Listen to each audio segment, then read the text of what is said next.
Okay, so just some brief bit on disclosures. So like Maya said, that my background is working in Zambia with the Epilepsy-Associated Stigma team. So a lot of the data I'll be talking about is drawn from that study, which was funded by the U.S. National Institutes of Health. And I have no other conflicts of interest to disclose. Given that the purpose of this is to kind of kick off a longer-term discussion about stigma, my hope is that I can kind of lay the foundation for that discussion as well as the foundation for the speakers coming after me. So in order to do that, I'd like to give just kind of a brief history of epilepsy and our understanding of the condition, as well as current beliefs about the causes of epilepsy. I'd like to just give some general definitions about stigma and the types of stigma that there are, as well as factors that we know based on research have been associated with increased stigma or decreased stigma. Because I am a neurologist, I'd like to talk a little bit about stigma's impact on health and healthcare access, and then because my background is in low-income countries, just a possible solution to this problem there that perhaps we could employ here. So to start off with, the first known data we have about epilepsy is from the 1050 BC from Babylon. And there's just one tablet that's in the British Museum that talks about epilepsy and kind of what the condition is. There, the code also describes the first restrictions that we have for people with epilepsy. So at that time, people with epilepsy couldn't marry, they couldn't testify in court. They also said that if you bought a slave that happened to have epilepsy and they had a seizure within the first 3 months of buying them, you could return them and you got your money back. So other data we have is from 522 BC is when the Greece, they first started talking about epilepsy, and that's when they attributed epilepsy to bad deeds, and perhaps because the king of Persia had epilepsy and they weren't on good terms. In 400 BC, the first mention of it was in India, and there they termed epilepsy as loss of consciousness, and that's what they opted to call the condition going forward. Also in 400 BC, the Greeks coined the term to attack, and that's when they first started to associate it with demons or spirit possession. In 700 to 221 BC, perhaps the Chinese made the first steps forward in trying to characterize the condition, because they tried to describe what the condition was from, but then they were attributing it to when children had epilepsy, they were attributing it to something that happened to the mother during pregnancy.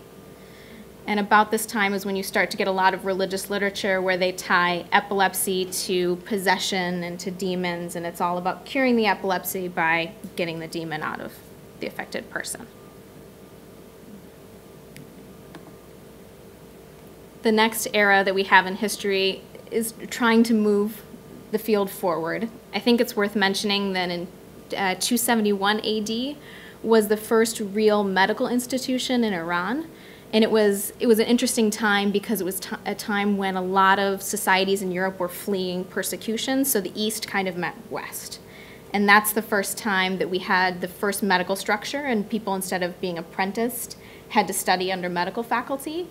And a lot of infectious diseases and internal conditions that we would consider internal medicine now really moved forward. Unfortunately, neurology didn't. So I would say that's probably a missed opportunity for us.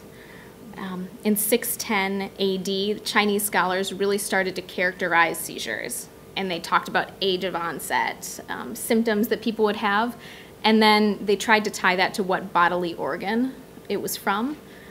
Interestingly, none of the seizures were actually tied to the brain. They all came from different organs. They did also try to characterize it by the sounds that people made in seizures, and that wasn't a success either, I'm afraid. In 1400 AD is when the Greeks tried to characterize this in their own system, but at that time, Greece was pretty much made up of a lot of astrologers. So everything was tied to the phases of the moon and constellations, and unfortunately, that's where the term lunacy came from, and it was tied to epilepsy.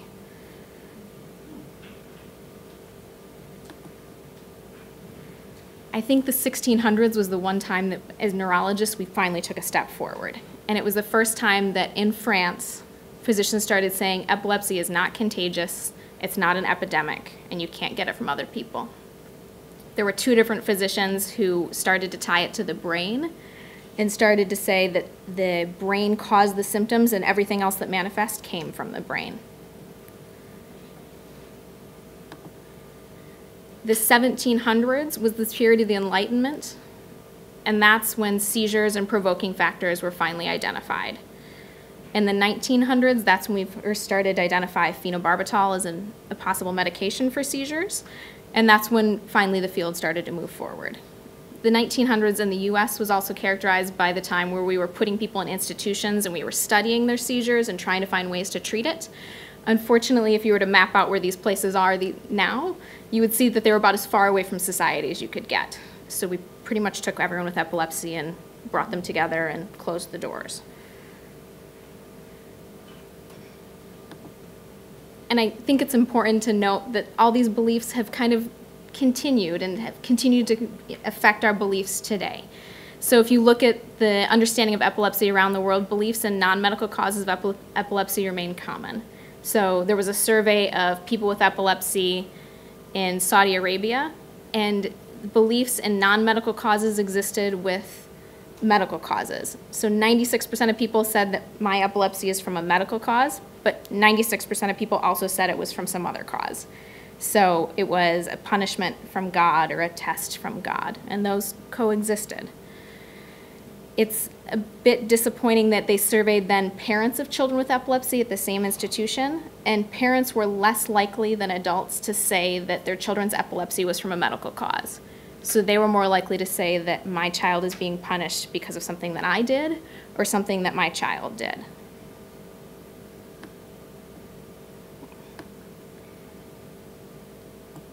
I think the other important thing to note is that these are societal beliefs, and they're not limited to just people in the community. So in surveys that we've done of people in Zambia, particularly non-physician healthcare workers who deliver most of the epilepsy care, is that when we surveyed about 280 of these people, 60%, so 180 of them, said that they didn't consider epilepsy a brain disorder. And that's a problem because they're the ones who are delivering the care. Similar things were found in Nigeria. And when you look at immigrants from these settings who then move to the UK or other places, those beliefs travel with them. So there was a survey of South Asian immigrants in Britain, and they looked at their beliefs compared to the beliefs from the home nations and found that the non-medical beliefs often continued at the same prevalence as if you were surveying people back in Asia. And their approach to treating epilepsy also mirrored that. Also, I think that contagious and infectious beliefs also remain common. So my first medical experience in Zambia was at a seizure clinic. And it was Tuesday, so everyone lined up to get their seizure care. And one individual in line had a seizure. And everyone else in line had epilepsy, but no one helped. And it was because, as I asked around, that people still believed that from saliva, from urine, if they touched any of that, they would catch the condition. And that is prevalent in a study that just came out from Guinea, and that's prevalent in many areas still. So I just want to lay the groundwork for some definitions, because we know that current and historical beliefs really influence how people with epilepsy can view themselves, how we view them as a community, and how they're treated. And this often manifests as stigma. So the most accepted definition for stigma at this point is an attribute, behavior, or reputation that is socially discrediting in a particular way. So if we apply that to epilepsy, that manifests as exclusion, rejection, blame, or devaluation of a person or a group of people based on a health problem or condition, and that exclusion, rejection, blame, and devaluation is not medically warranted. When we think about stigma, there's different forms, and I think it's important to lay this out because addressing stigma, it matters which form you're trying to address. So the first that most people are familiar with is interpersonal stigma, so discrimination.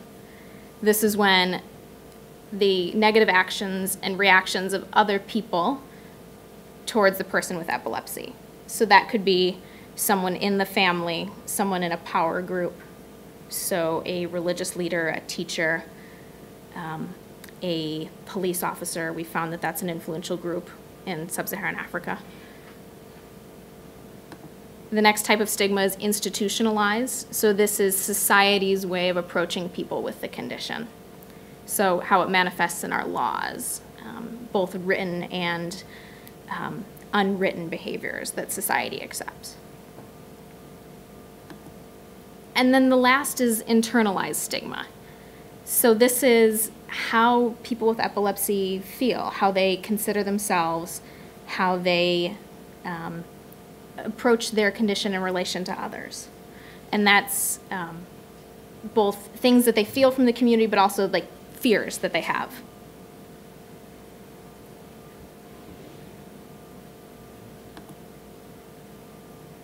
So I'd like to take a couple minutes to go through some correlates of interpersonal stigma. So these are things that have been associated with increased discrimination towards people with epilepsy. And a lot of this is drawn just from my experience in the literature from low-income settings. So the first one worth addressing is beliefs about the condition. You can imagine that if you're in a setting where a lot of people believe that epilepsy is contagious, you'll be treated very different than if that's not a belief in that setting. So in sub-Saharan Africa and other resource-limited settings, this often is treated by how I mentioned about how people are addressed when they have a seizure. So one thing that will often happen is in low-income settings where people have to cook outdoors. If you have a seizure while you're cooking and you fall into the fire, people are less likely to pull you out. So one thing that we see in Zambia a lot in other settings is, the nice academic term is stigmata of epilepsy. They're basically burn scars. And you can pick out people who have epilepsy from people who don't. And you can imagine this is problematic because as soon as you have this scar, you've disclosed your condition to the community.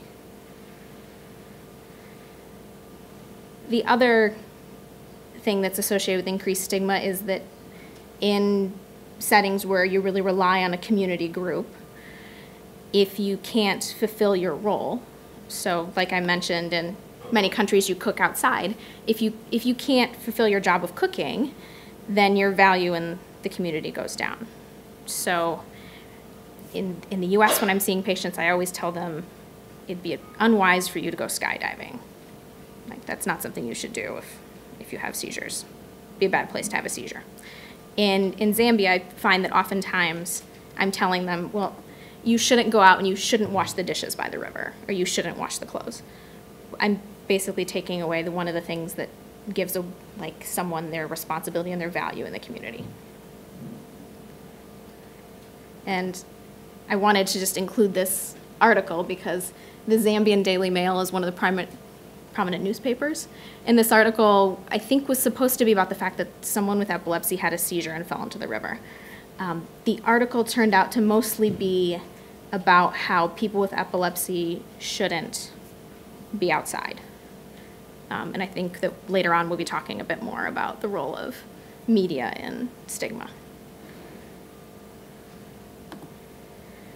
The good news, we have found things that are associated with decreased stigma. So we have found that if people know someone who has epilepsy and have experience with someone with epilepsy, they're less likely to endorse stigmatizing behaviors.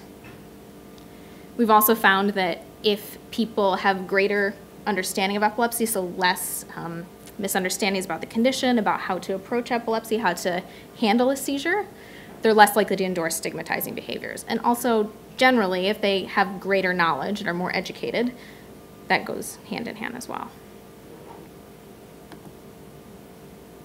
With regards to internalized stigma, so stigma that people with epilepsy feel about themselves and their condition, things that we found have been associated with increased stigma are personal and community beliefs about the condition, whether people are forced to disclose their diagnosis against their will, and if you have conversations with people, particularly in who have communal societies, and they almost have two lives, the life before they were forced to disclose their condition and the life after they had a seizure in public. And it's very different about how they see themselves. And then also, epilepsy severity and age of onset has both been associated with increased stigma.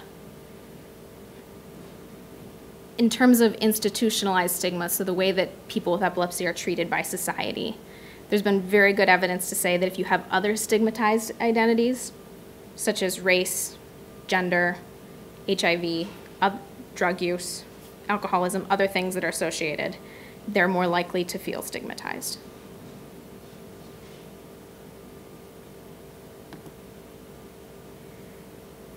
And I think it goes without saying that stigma really impacts access to care. So when we look at beliefs, there is very good data saying that if you believe that your epilepsy is a punishment from God, you're going to treat your condition very differently than if you think it's a brain disorder. So there was a data from Guinea that came out last month, actually, that showed that everyone with epilepsy in that community had sought care from a traditional healer first, and it's because the most prominent belief in the community is that it is a spiritual condition. And most people that sought this care had been seeing a traditional healer for up to 3 years before they saw any sort of medical provider. And then from there, as they followed people forward, they tend to continue to seek care from both sources. And people, up to 25% of the people in that study were encouraged to discontinue their epilepsy medications by the traditional healer, just because they were viewed in conflict. Very similar things have been shown in Nigeria, in Ghana as well. And in the setting where I've spent most of my time, everyone just assumes that by the time you come and see the doctor, you've seen a traditional healer and you're there because it didn't work. And that's just what we've accepted. I think location of care also matters. So I've put 2 separate pictures up there, and I think I'd like to share them with you. So the one on your right is the epilepsy care team at Chicken-Cotta Hospital. And this is a group that has been set up by Dr. Gretchen Burbeck, where the entire purpose is to reach out to the catchment area of more than 250,000 people, and they go village to village, wait for people with epilepsy to get to know them and come to them, and then they do address things with stigma and medication adherence. And that is a group that they have their own building that's separate from the rest of the hospital, and that has been very successful. Whereas in the capital, all of the epilepsy care until very recently was delivered at Chainama Hills, which is the psychiatric hospital. And that's just where everyone in the capital knows that if you have seizures, that's where you go. And it's interesting to see the difference in both provider behavior and as well as patient behavior when you go to those 2 different places. I saw more repeat visits at the rural hospital than at the psychiatric hospital. People kind of went once and they were done.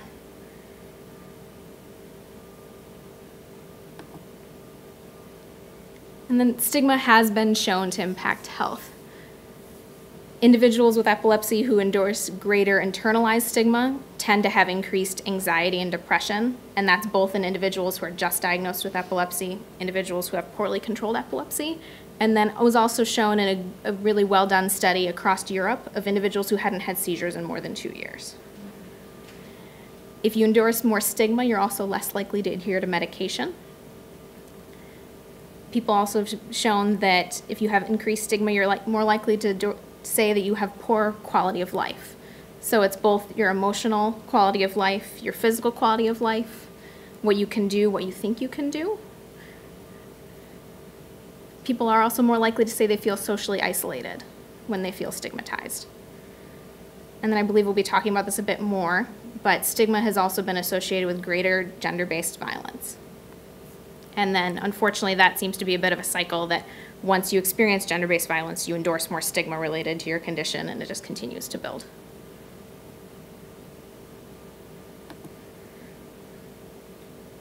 So the last thing I'd like to address is just kind of where do we go from here? Stigma with epilepsy is a very big mountain, and we're just starting to climb it. The setting that I'm used to being in is on the left there, and that's just one of our typical Zambian villages, and then Chicken-Cotta Mission Hospital, where the epilepsy center is on the right. So trying to get between those 2 and get people to move between those 2 can be a challenge. And the one way that I've seen this be successful in Zambia is with HIV. And it's with the caveats that 14% of the population has HIV in Zambia, so it's a more visible, larger problem. But they've done a very good job as they diagnose someone with HIV, they then link them into care and they continue to follow them. And at each of those points, they address stigma. And it's just in the conversations that the nurses have with patients as they give them their diagnosis and start to handle some of the beliefs that are prevalent in the community. So that picture there is actually an activity for children who are affected by HIV in their family. And you can see that they do a very good job of drawing crowds together, and then things turn into educational activities. As I mentioned, the one thing they've been able to do at Chikinkata is a lot of outreach activities. So this is one of their trucks on their way to go out to one of the villages, which can be a challenge in the rainy season. The other thing that we have found works in Zambia is if you pull together peer support groups. And I'd imagine something very similar here, that as soon as you get people together who have a common problem and you give them time to talk, we've shown in our setting that it does reduce stigma with adults and children. So I'd like to wrap up with just a couple conclusions. So I think we can all agree that historical beliefs continue to influence how people with epilepsy are viewed by society. And that's something that makes epilepsy very unique from other conditions. Epilepsy-associated stigma continues to be a big problem around the world, and that it impacts health and healthcare access. And we're slowly starting to make moves towards addressing this problem. And I'm very grateful for the opportunity to be part of this group to do that.